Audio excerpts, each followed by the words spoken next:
Welcome back gamers. நான் உங்கள் sweet rascal. இந்த வீடியோவில் வந்து நம்ம ஹொசியாவோட மிஷன் தான் பார்க்க போகிறோம். ஹொசியா எனக்கு வந்து கேமில் ரொம்ப ரொம்ப பிடிச்ச கேரக்டரு. ஏன் அப்படின்னு நான் உங்களுக்கு சொல்கிறேன் இப்போ வீடியோவில். இப்போ வந்து இங்கே ஒருத்தனை நம்ம வந்து பார்க்குறோம். அது வந்து ஹோசியா ஆல்ரெடி வந்து பேசிகிட்டு இருக்க ஒரு ஆள். இந்த ஆள் வந்து க்ளான் மாதிரி இருக்கான் அப்படின்னு சொல்லி நம்மளால் கலாச்சாரம் ஆர்த்தரு. பட் அவனும் வந்து ஹொசியாவை நம்பி பிஸ்னஸ் கொடுக்குறேங்கிறான். ஆனால் ஆர்த்தரை பார்த்தா அவனுக்கு நம்பிக்கை வரல. பட் ஹொசியா பேசுகிறான், நீ இடியட்ஸை நம்ப மாட்டேன்ல, நாங்கள் இடியட்ஸ் இல்லைன்னு ப்ரூஃப் பண்ணுறதுக்கு இந்த வேலையை நீங்கள் எனக்கு கொடுங்க அப்படின்னு கேட்குறாப்புல. என்ன பிஸ்னஸ் அப்படின்னா, இவன் வந்து குதிரை வண்டியெல்லாம் வந்து திருட்டு குதிரை வண்டியெல்லாம் வாங்குறவன். ஸோ இது வந்து அவனுக்கு சைட் பிஸ்னஸ் தான். இங்கே அவன் வேலை தான் செய்கிறான். ஸோ வந்து அவங்க பாஸுக்கு தெரியாமல் இதை பண்ணணும் அப்படின்னு ஆசைப்பட்றான். அதனால் இப்போ பேசும்போது கூட பார்த்தீங்கன்னா அமைதியாக பேசுங்க, என் பாஸ் கேட்டுற போகுது அப்படின்ற மாதிரி சொல்கிறான். இப்போ வந்து ஹொசியா வந்து அவனை பேசி சம்மதிக்க வச்சுட்டாப்புல.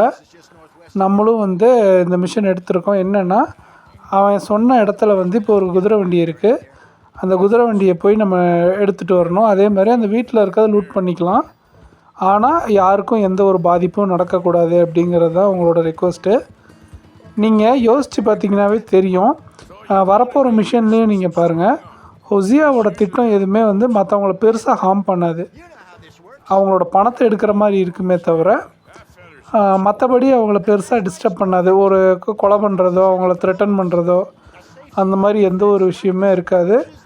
அதனால் எனக்கு டச்சு இல்லை மற்றவங்களோட பிளான்ஸை விட, ஈவன் ஆர்த்தரோட பிளான்ஸை விட எனக்கு ஹொசியாவோட பிளான்ஸ் ரொம்ப பிடிக்கும்.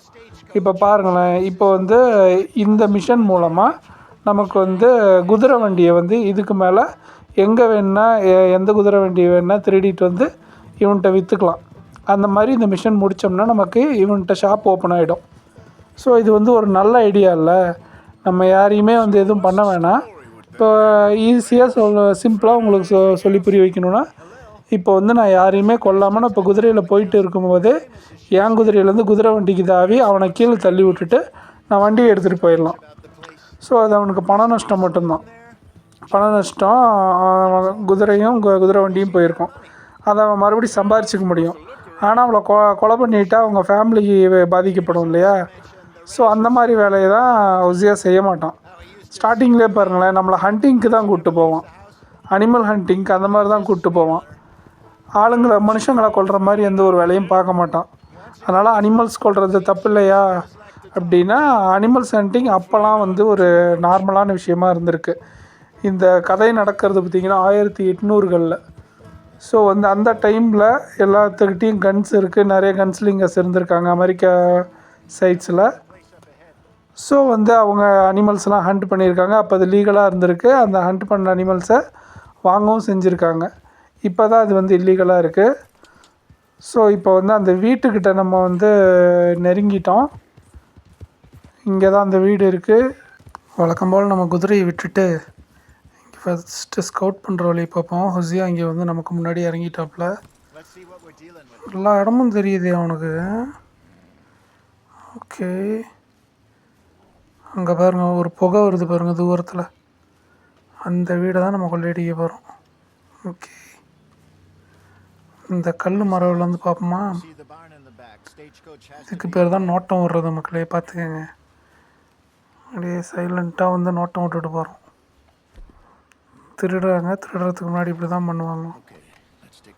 நம்ம திருடங்கிறதுனால இதை பண்ணுறோம். ஓகே, யாருமே இருக்க மாதிரியே தெரிலையே. என்னடா இவன் தலை தெரியுது.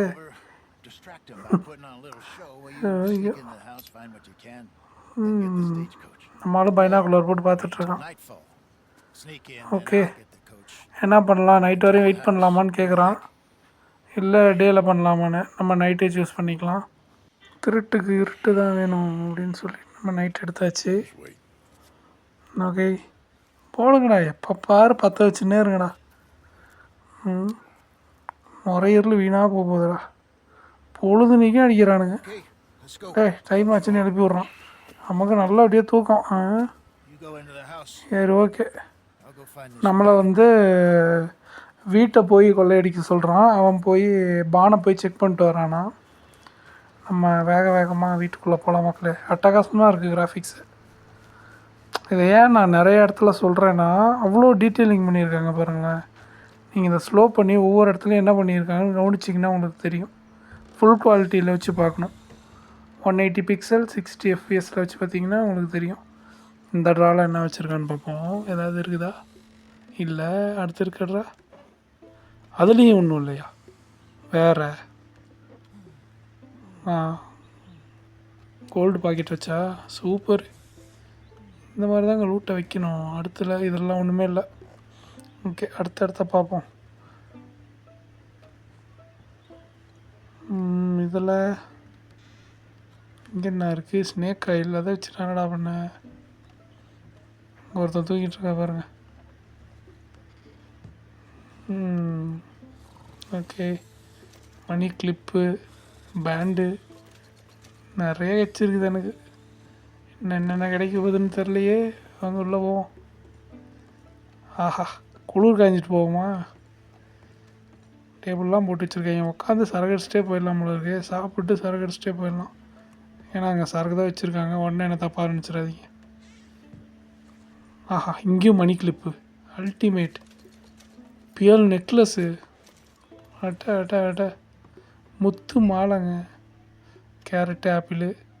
இதை கூட விடாமல் லூட் அடிக்கிறானே அப்படின்னு நீங்கள் நினைக்கக்கூடாது. இதெல்லாம் வந்து சர்வைவலுக்கு தேவையில்ல. அதனால தான் எடுத்து உள்ளே விட்டுக்கினேன். போகலாமா? மேலே போய் எதுக்கும் பார்த்துட்டு வருவோமா? மேலே இங்கே ஒரு படிக்கட்டு போகுது மக்களே. போயிட்டு வந்துடுவோம்.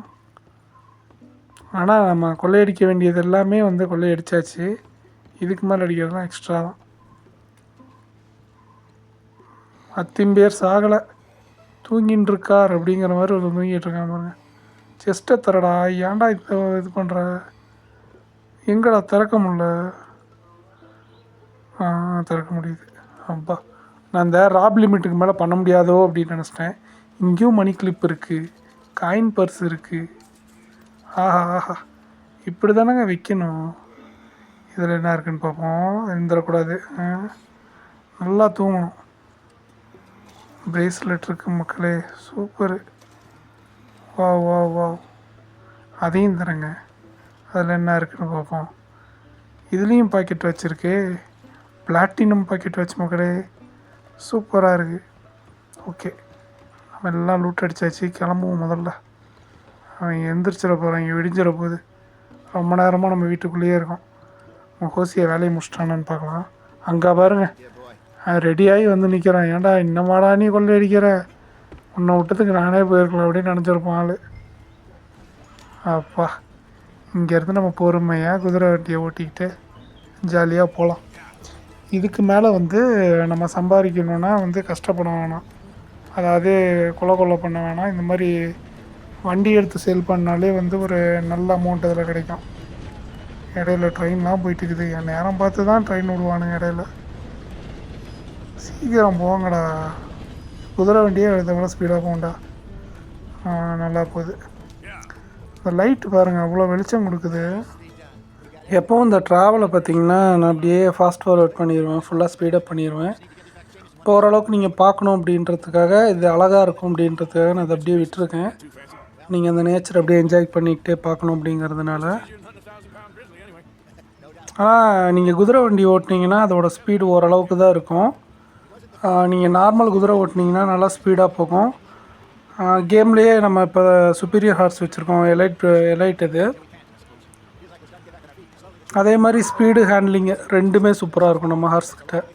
நம்மளுது வந்து ஒயிட் அரேபியனு, வேறு எந்த மிக்ஸுமே அதில் இல்லை. Pure white அரேபியனு.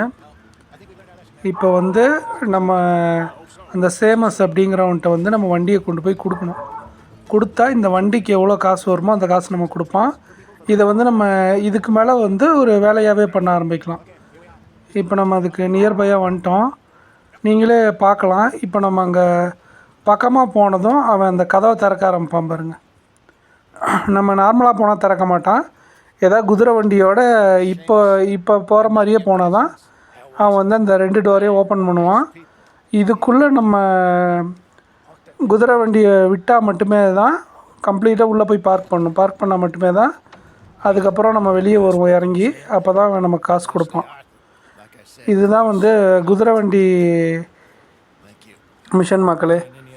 இதுக்கு மேலே இதை நம்ம தொழிலாகவே பண்ண போகிறோம். நிறைய காசு சம்பாதிக்கலாம் இதை வச்சு, யாரையும் பெருசாக ஹர்ட் பண்ணாமல். இப்போ இது முடிஞ்சதும் நமக்கு நம்மளோட ஷேரு, கேம்ப் ஷேர் இந்த மாதிரி தனியாக பிரியும். அந்த காசை நம்ம அப்படியே வச்சுக்கலாம். தென் வந்து கேம்புக்கு வந்து நம்ம டொனேஷன் அதிகமாக பண்ணுறதில்ல. இப்போ வந்து நம்மக்கிட்ட இருக்க வேல்யூபிள்ஸ் எல்லாமே கொடுத்துடலாம். ஓகேங்களா? நம்ம காசு வச்சுக்கலாம், காசு அப்புறம் டொனேட் பண்ணிக்கலாம். வேல்யூபிள்ஸ் கொடுத்துட்டோம் அப்படின்னா நம்ம நியூ வேல்யூபிள்ஸ் வந்து லூட் பண்ணிக்கலாம். ஸோ வந்து இப்போ நம்ம கேம்புக்கு டொனேஷனுக்கு தான் வந்திருக்கோம். இதுதான் இந்த டொனேஷன் பாக்ஸு. இதில் தான் கான்ட்ரிபியூட் அப்படிங்கிறத கொடுத்து நம்மளோட கான்ட்ரிபியூஷன் கொடுக்கலாம். இப்போ வந்து மணி கொடுக்கலாமா அண்ணாவா? மணி வேணான்னு நினைக்கிற மக்களே. நம்ம வந்து வேல்யூபிள்ஸே கொடுத்துடலாமா?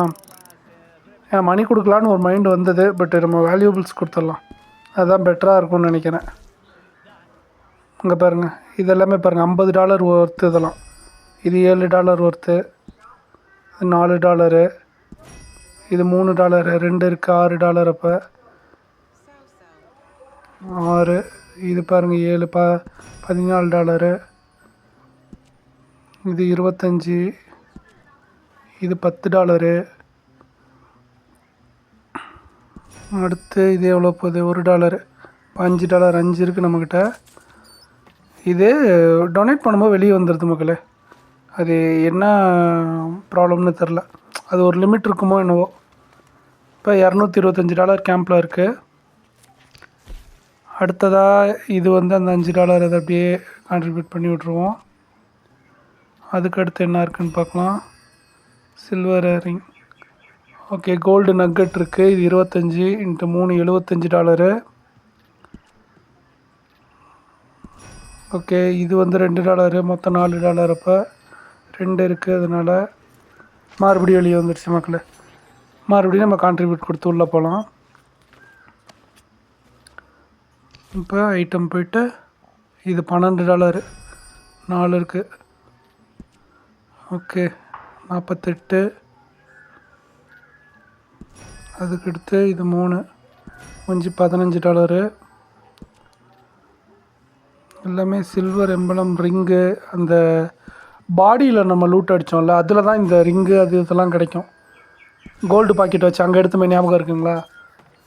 இது கோல்டு பாக்கெட் வச்சு வந்து நிறைய பேர்கிட்ட இருக்கும். பிளாட்டினம் கோல்டு பாக்கெட் வச்சு வந்து ரொம்ப இந்த ரிச்சான பீப்புள்ஸு இல்லை வந்து திருட்டு பசங்களை நம்ம பிடிச்சாலும் அவங்கள்ட்டையும் அந்த கோல்டு பாக்கெட் வச்சு, ஏன்னா இவங்க வந்து ரிச்சான பீப்புள்ஸ்ட்டு வந்து திருடி இருப்பாங்க.